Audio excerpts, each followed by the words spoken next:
साथियों, कहते हैं कि जिंदगी में अगर आपका लक्ष्य बड़ा हो और आप फेल भी हो गए तो आप उन लोगों से कई गुना ज्यादा सक्सेसफुल होते हैं जिनकी सोच और जिनका गोल बहुत छोटे होते हैं। ऐसा कहते हैं कि पैर की मौज और छोटी सोच इंसान को आगे बढ़ने से रोक लेती है। तो बहुत जरूरी है कि आप अपना गोल, अपना टारगेट, अपना ड्रीम बड़ा रखें। Larger the dreams, larger the life, larger the goals, larger the life. It's very essential. जैसे ही आप अपना गोल, अपना विजन, अपना टारगेट बड़ा कर लेते हैं, आपके एक्शन अपने आप बड़े हो जाते हैं और आप फेल होने की स्थिति में भी उन लोगों से ज्यादा सक्सेसफुल होते हैं जिनके गोल्स बहुत छोटे हैं। Because it is saying that if you shot towards the sun, even you miss it, you land among the stars. So have a big goal. तो आज मैं बात करने वाला हूं उन सारे स्टूडेंट से जिनका स्कोर 500 से ऊपर है, लेकिन साथ में बहुत इंपॉर्टेंट बात को लेके चलूंगा मैं, जिसका नाम है कि क्यों ड्रॉप लेने पर भी स्टूडेंट्स का स्कोर नहीं बढ़ पाता। मैंने अपने टीचिंग करियर में पूरे फोकस के साथ में इस वीडियो को देखिएगा, पूरे फोकस के साथ में। अगर आप बीच में मिस करते हैं इसे तो आप बहुत बड़ी गलती करेंगे। कई बार 5 मिनट मिस करना 1 साल खराब करने जैसा होता है। हो सकता है कि ये वीडियो शायद कुछ वैसा ही है। फोकस करिए, पूरे फोकस के साथ में देखिएगा कि एक बच्चा जब ड्रॉप लेता है, मान लीजिए किसी एक बच्चे का स्कोर 500 नंबर है, ठीक है। उसने डिसाइड किया कि मैं अब की बार 650 नंबर लेके आऊंगा और वो किसी एक बैच को ज्वाइन करता है जो ऑनलाइन फॉर्मेट में चल रहा है, जिसमें रेगुलरली वीडियोस आते हैं और 2 हफ्ते में हर सब्जेक्ट में एक एक चैप्टर पूरा हो जाता है, ठीक है। और फाइनली 2 हफ्ते बाद में उसका टेस्ट होता है। अब जिस बच्चे का स्कोर ऑलरेडी 500 नंबर है, उसमें एक मेंटेलिटी होती है कि ये तो मुझे आता है। मतलब लेक्चर्स आ रहे हैं, लेक्चर्स क्लास हो रही है, उसके पास लेक्चर आ रहा है, वो सोच रहा है मुझे आता है। वो क्या करता है, उस लेक्चर्स को नहीं देखता, इग्नोर कर देता है। अच्छा, जब टेस्ट होगा तो टेस्ट भी हो रहा है एक एक चैप्टर का। आप समझ रहे हैं बात को? वो लेक्चर्स में इंटरेस्टेड नहीं है, उसे लगता है कि मेरे नंबर 500 हैं, मुझे आता है। टेस्ट में इंटरेस्टेड है तब भी क्या कर लेगा, उसने तैयारी तो करी नहीं है। अब इस रेगुलर बैच में क्या हो रहा है, बच्चे का नुकसान भयंकर तरीके से दोनों तरफ से हो रहा है। पहली बात, उसका इंटरेस्ट नहीं है। दूसरी बात, वो 500 नंबर जो उसके पास में थे उन पे जंग लग रही है, उसे रिवाइज नहीं कर रहा है। वो एक रेगुलर बैच में जिसमें एक चैप्टर आता है, एक चैप्टर पढ़ाते हैं, उसी का टेस्ट लेते हैं, एक चैप्टर पढ़ाते हैं, उसी का टेस्ट लेते हैं। 500 नंबर के साथ में क्या हो रहा है, उनके जंग लग रही है। उन्हें 500 नंबर जिस नॉलेज की वजह से थे वो रिवीजन नहीं हो रहा है, इंटरेस्ट उसका खत्म हो गया है। टेस्ट में वो एक चैप्टर दे रहा है। अच्छा, एंड गोल क्या है? एंड गोल उसे फुल सिलेबस पेपर देना है। वो फर्स्ट किस ट्रैप में गया है? एक चैप्टर एक का टेस्ट, एक चैप्टर एक का टेस्ट। क्या होगा? मतलब 2 चीजें हैं, एक तो होती है नॉलेज, एक होती है प्रैक्टिस। मैदान में खड़े एम्पायर को पता होता है कि कवर ड्राइव ऐसे लगता है, स्वीप शॉट ऐसे लगता है, हुक शॉट ऐसे लगता है, लेकिन क्या वो कभी लगा पाता है? नहीं,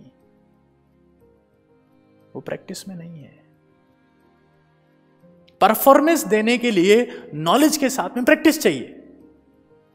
अब जिस बच्चे का स्कोर 500 नंबर था, उसे नॉलेज है, ऐसा उसे लगता है और है भी, तभी 500 नंबर आए हैं। लेकिन टाइम के साथ साथ में क्या हो रहा है, उस रेगुलर बैच के ट्रैप में उसका स्कोर, उसका जो स्कोर है उस पर जंग लगता जा रहा है।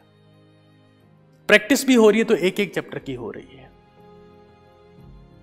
क्या होता है, फरवरी, मार्च, अप्रैल में, मार्च मान लीजिए, मार्च के महीने में उसे पता लगता है कि मैंने तो साल भर कुछ नहीं पढ़ा।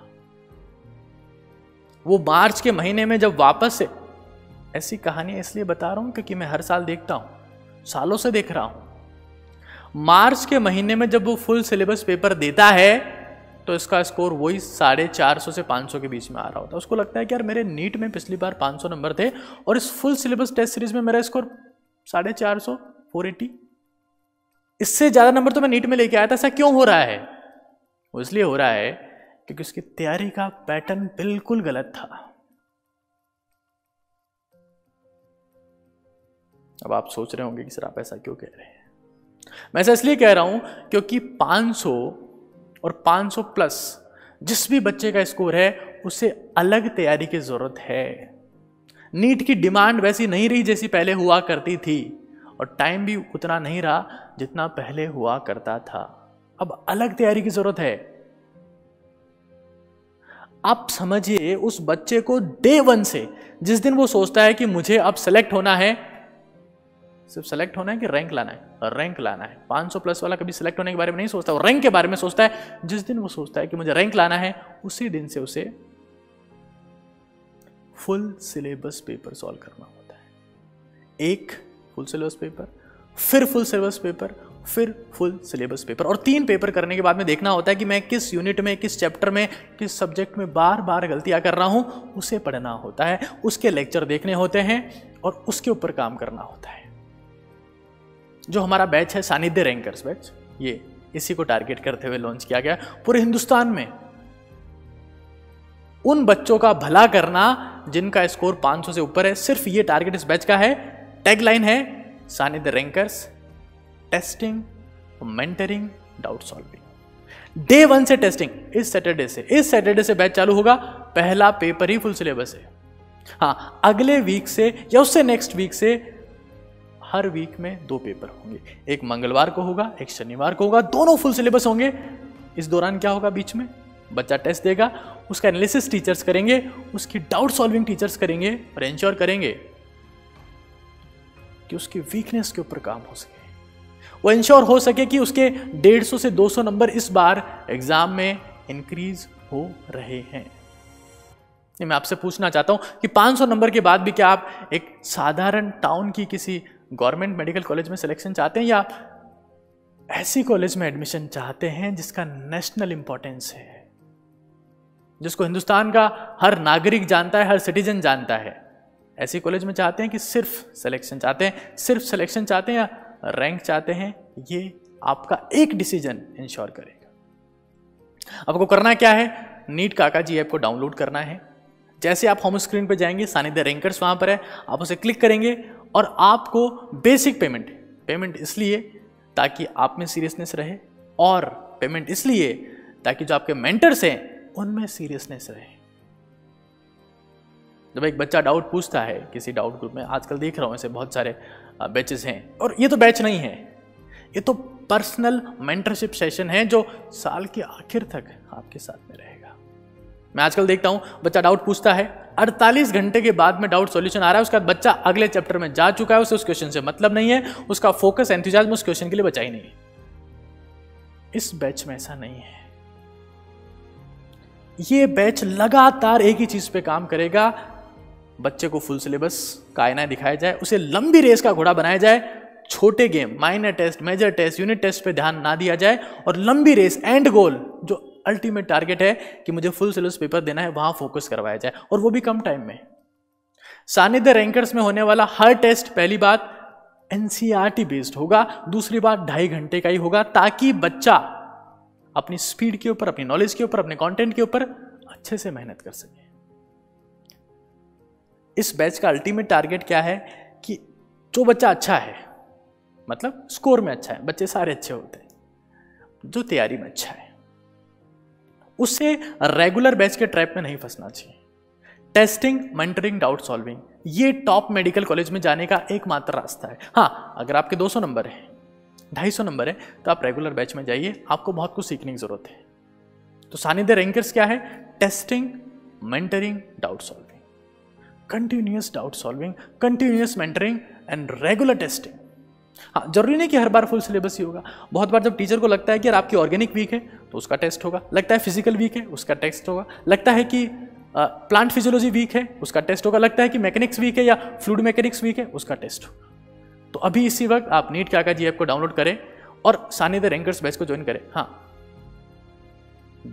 आप डाउनलोड करें ना करें, ज्वाइन करें ना करें, मेरी इस एडवाइस को जरूर से ध्यान में रखें कि क्या ज़रूरत है। I will never force you, I am not a business person, I am just a teacher for you. I want to be a teacher forever, और team want to be teachers only. If you are interested, if you think कि हाँ sir जो कह रहे हैं वो सही है और मैं अपना साल खराब कर दूंगा एक रेगुलर बैच के चक्कर में, तभी प्लीज़ इसे ज्वाइन करें, वरना ना करें। बट मेरी एडवाइस को जरूर से ध्यान में रखें that regular batches will kill you, will make U a substance an iron with A corrosion. Your score जो भी आपका स्कोर है उस पर जंग लगता जाएगा, और मार्च के महीने में फिर आप उसी ट्रेंड पर आ जाएंगे कि मैं अब क्या करूं। क्या मैं पुराने सालों के नीट के जेईई के पेपर सॉल्व कर लूं? क्या फिर से वही क्वेश्चन पूछना चाहते हैं? क्या फिर से सिर्फ सिलेक्शन चाहते हैं? क्या फिर से सिर्फ एवरेज इंप्रूवमेंट चाहते हैं? क्या फिर से एक एवरेज स्टूडेंट बनकर रहना चाहते हैं? डिसीजन आपका है, लेकिन बैच को ज्वाइन तभी करें जब आपको लगता है कि आप इन बातों से सेटिस्फाइड हैं और आपको लगता है कि मुझे वास्तव में इस बैच की जरूरत है, इन टीचर्स की जरूरत है, इन मेंटर्स की जरूरत है। उसी केस में ज्वाइन करें। Thank you so much.